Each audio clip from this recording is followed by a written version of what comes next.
Hello, good morning. So this is the second portion of Soul Retrieval.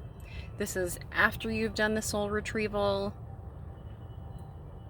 and the care that you need to give yourself and what it's going to feel like and kind of, I don't know, the how to get through it, right?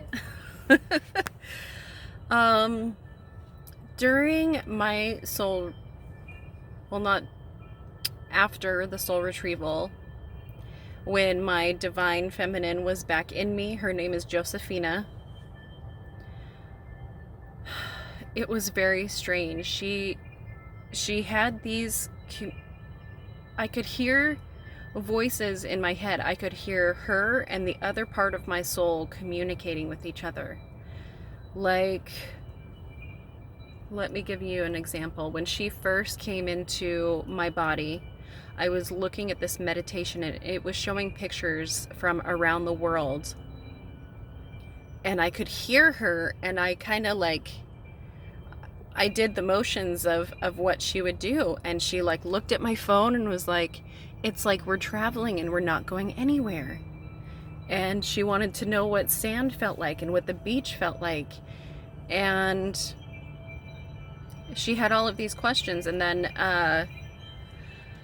it was kind of this battle for me internally, because the other part of my soul was like, well, you don't need me anymore.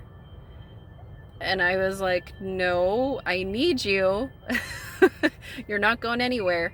I wouldn't be here without you.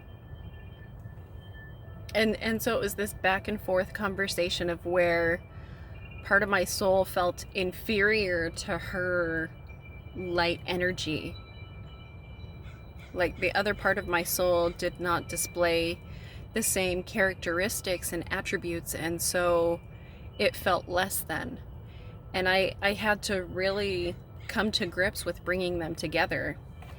And I've had this conversation with a friend. I had a friend who did a soul retrieval after me. And she said it felt like the fragments of her soul were playing catch up. Like you as a being are advancing and learning and growing. And when this other fragment of you hasn't learned and grown and done the same things, it's almost like a disconnect. You feel like you're going back in the past a little bit, and you have to bring them through all of the education. I remember meditating and opening up my mind and telling Josephina to have all of the information. And I remember telling the other portion of my soul to accept and open up and basically merge together. Like we need to work together. So it took about a month, and the voices stopped, the ill feeling stopped, the disconnect stopped. It took about a month, and a lot of self-care, a lot of time alone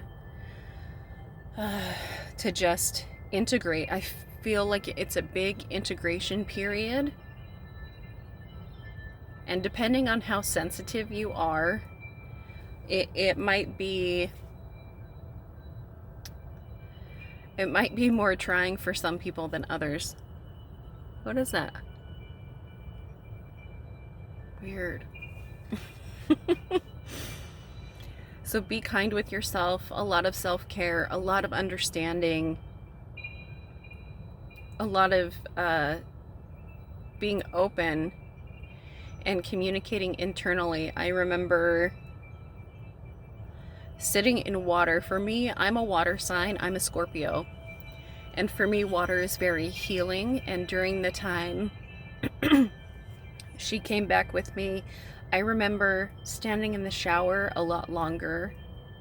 I remember going down to the river and the ocean and sitting in the water.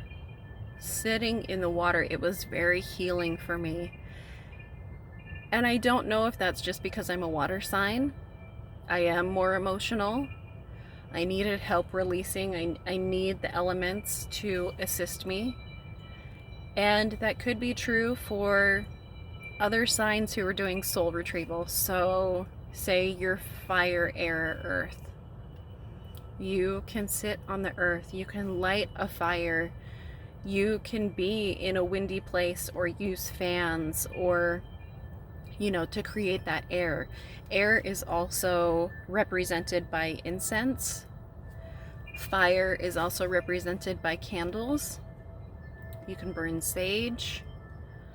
And there's different earth elements, you know, like rocks and salt and that you can use. So it doesn't have to be this big extravagant thing, but using the elements to assist you in self-care and integration can be a very beautiful transformation point. So if you have more questions, I might not be hitting everything because it's been a while. My soul retrieval was on Easter of 2019. Happened Easter Day. Which I think is significant for me. I will never look at an Easter the same. Never. It was huge. So, all right, lovelies. If you have any questions, put them down below. Bye.